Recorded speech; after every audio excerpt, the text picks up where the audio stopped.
compañeras y compañeros. Me voy a ocupar de un tema que cuando de hablar de la estabilidad laboral de los trabajadores, sobre todo en el sector privado se trata, es importante.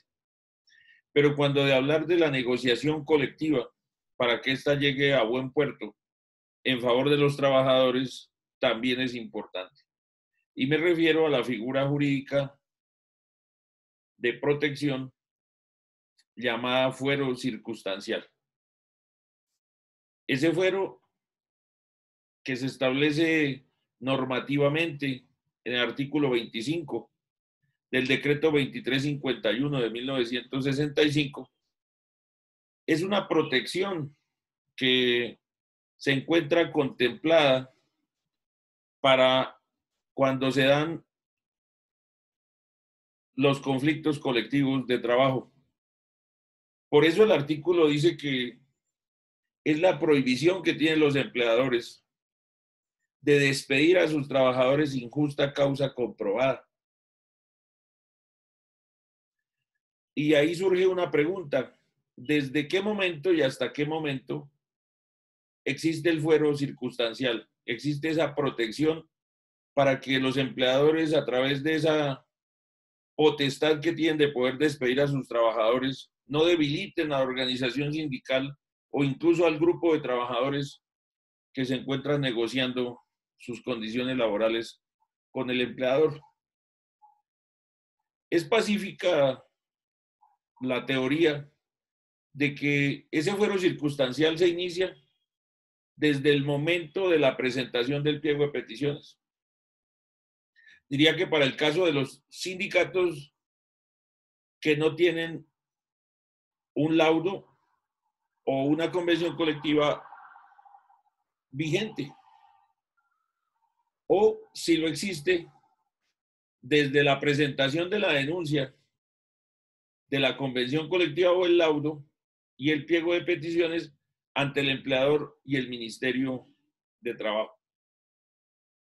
Donde hay controversia jurídica es hasta qué momento perdura la protección del fuero circunstancial. Y se extracta del mismo artículo que será cuando se firma la convención colectiva, en ese momento el fuero circunstancial deja de existir. Pero si por el contrario se agotan las etapas de arreglo directo, los 20 días que establece el Código Sustantivo del Trabajo, 20 días calendario, o incluso por decisión de las dos partes se prorroga hasta por otros 20 días, pero no se llega a ningún acuerdo. Y los trabajadores asumen una de dos posiciones: o se van por la huelga o por el tribunal de arbitramiento. Y en el caso de irse por la huelga y en desarrollo de la huelga se firma el acuerdo, pues el fuero dejará de existir al momento de firmar la convención colectiva. Pero si por el contrario se agotan los términos establecidos en el Código Sustantivo del Trabajo y se accede a un tribunal de arbitramiento, como cuando se decide desde el principio por un tribunal de arbitramiento, ahí se discute y algunos despachos judiciales toman decisiones, unas en un sentido y otras en otro. Cuando ese tribunal de arbitramiento profiere su decisión a través de un laudo arbitral. Y se ha dicho por parte de la Corte Suprema que es cuando queda en firme ese laudo arbitral. Quedará en firme cuando notificadas las partes, dentro de los 3 días siguientes, no presentan ninguno de los dos recurso de anulación. O que si lo presentan y se le corre el traslado para que sea la Corte Suprema en su sala laboral la que resuelva sobre la anulación del laudo arbitral, esa firmeza la adquirirá una vez de fondo la sala laboral de la Corte Suprema de Justicia tome una decisión respecto del recurso de anulación. Al respecto de hasta cuándo perdura el fuero circunstancial, hay múltiples sentencias de la Corte Suprema de Justicia e incluso de la Corte Constitucional. Pero traigo a colación dos.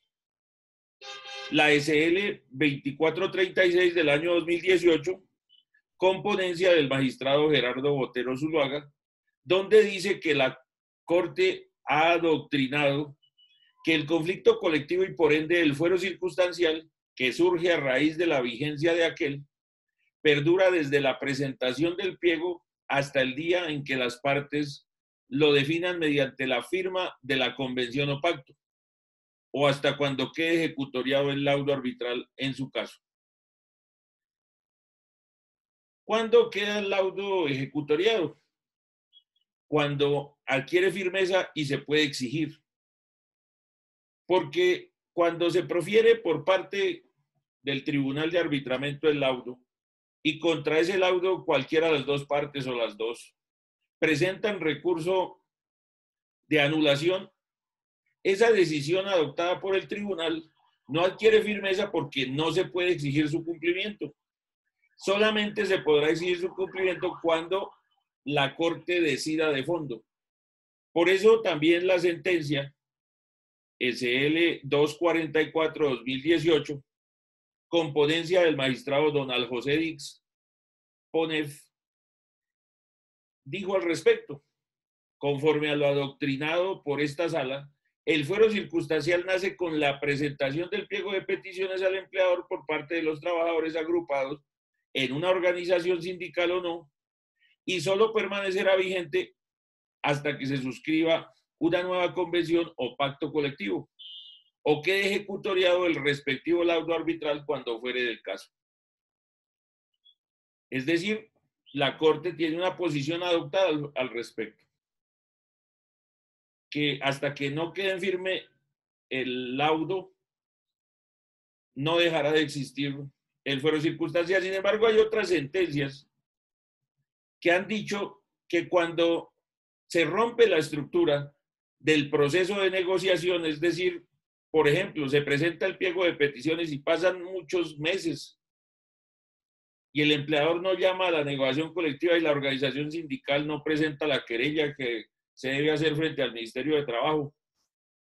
Y otras situaciones donde por desidia o por mala estrategia, la organización sindical deja pasar el tiempo y no exige el cumplimiento de esas etapas de la negociación colectiva, posteriormente no puede exigir que se dé cumplimiento al fuero circunstancial, precisamente por haber dejado abandonado el proceso de negociación colectiva.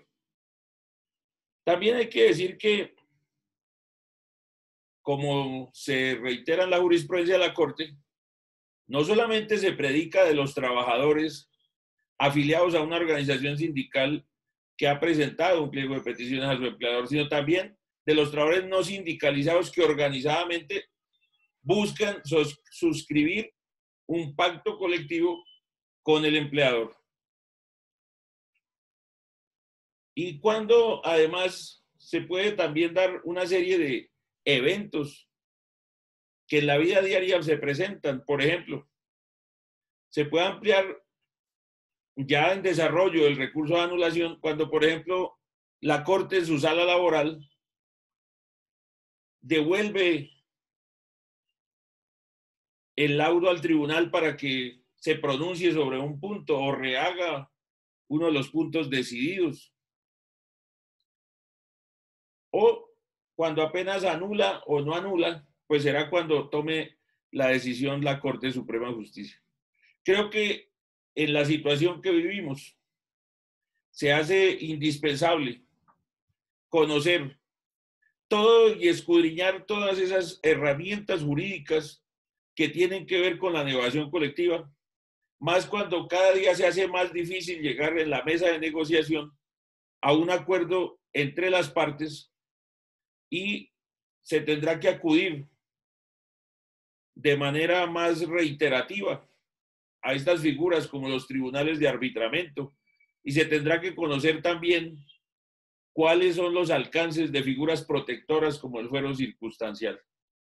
Veo con buenos ojos que desde un tiempo para acá la sala laboral de la Corte Suprema de Justicia ha venido ampliando el radio de acción de competencia de los tribunales de arbitramiento en temas, además de los económicos, en la decisión que debe adoptar, que es una decisión de equidad, mientras que el recurso de anulación por la Corte es una decisión en derecho, en temas que antes sencillamente eran desechados por parte del Tribunal de Arbitramiento por falta de competencia, como el tema de las tablas de indemnización, lo que tiene que ver con el establecimiento de un procedimiento disciplinario y otra serie de peticiones justas de los trabajadores que realizan a sus empleadores a través del pliego de peticiones. Nuevamente reitero mi invitación a conocer los derechos laborales, tanto en lo individual como en lo colectivo, porque en la medida en que se conozcan los derechos, se podrán exigir de una mejor manera. La lucha por el conocimiento sigue. Les habló César Luque, abogado y asesor sindical.